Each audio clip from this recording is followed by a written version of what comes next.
Nous y sommes, enfin. La piste du Bud Racing Training Camp, préparée aux petits soins par Stéphane Dassé et ses équipes, accueille la troisième manche du championnat de France des sables 3AS Racing. La famille du sable a posé ses valises dans un endroit inconnu pour elle.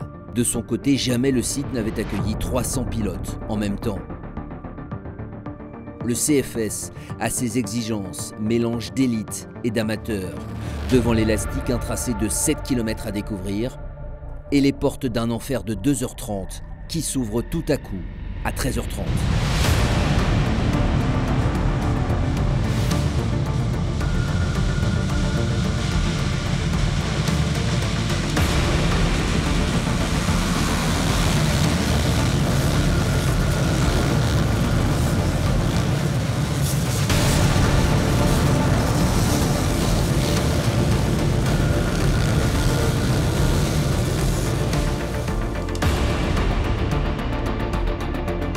Le plus rapide de la meute se nomme Alexis Collignon.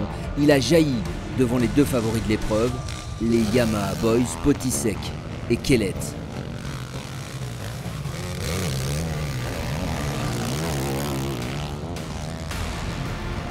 Pendant 30 minutes, ce trio va jouer au chat et à la souris, avant que Milko ne se fâche et prenne la tête à partir du 4e tour.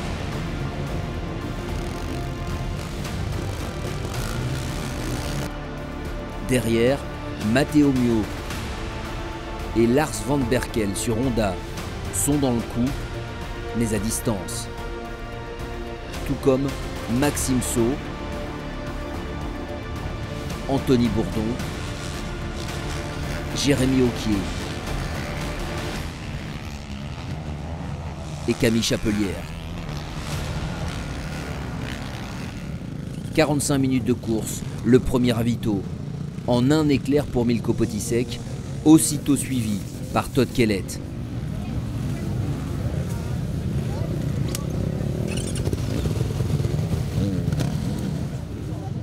Alexis Collignon sur KTM essaie de suivre comme il peut, mais une chute l'écartera des places d'honneur, il finit 8e.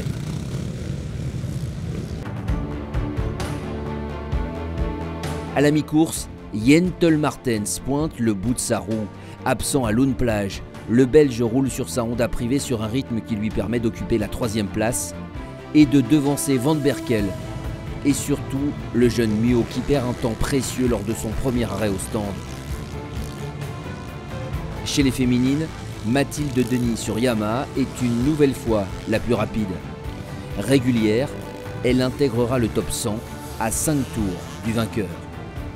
Longtemps pointé à 20 secondes de Milko Potisek, la fin de course est trop longue pour Todd Kellet qui finit par lâcher.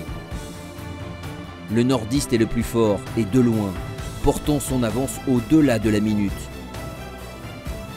Surtout, les deux officiels Yamaha ont fait le vide derrière eux. Jentel Martens, à bout de force, finira 5e. Van Berkel, quant à lui, parvient à s'emparer de la 3e place devant un Anthony Bourdon qui n'en finit pas de confirmer ses bonnes dispositions dans le sable. Milko Potisek impérial s'impose donc pour la 2e fois à Majesque après sa victoire en élite fin août.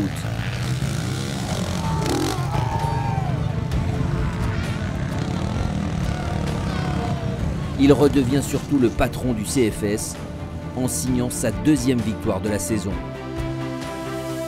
C'est vrai que ça a été la course parfaite, début de course encore une fois, les petits jeunes très rapides. Et un peu de mal à me mettre dedans. Après, Todd m'a doublé et en fait c'est là où je suis vraiment rentré dans ma course. Je me suis accroché à lui, grosse bagarre, j'ai réussi à prendre la tête. Au début c'était un peu tendu parce que je suis très mal parti, donc il a fallu remonter. Et comme j'ai un petit réservoir par rapport à mes concurrents directs, et voilà, j'ai dû faire des ravitaillements en plus. Donc je savais pas trop, j'ai essayé de rouler, d'être constant, d'éviter de tomber. Et franchement c'était une course très difficile et là... De son côté, Lars Van Berkel, exténué, n'aura finalement pas pu savourer son premier podium dans le sable. Sa moto ayant dépassé la limite lors du contrôle sonométrique, il écope d'une pénalité d'1 minute et perd une place au profit d'Anthony Bourdon, finalement 3e. Classement général du CFS 3AS Racing à mi-championnat, Potisek reprend la plaque rouge de leader. Cette première Bud Sandres aura tenu toutes ses promesses. très exigeante notamment d'un point de vue physique. Dès la semaine prochaine, nouvelle épreuve et nouveau décor, rendez-vous sur la plage d'Osgore Cap-Breton pour la deuxième ronde des sables de la saison.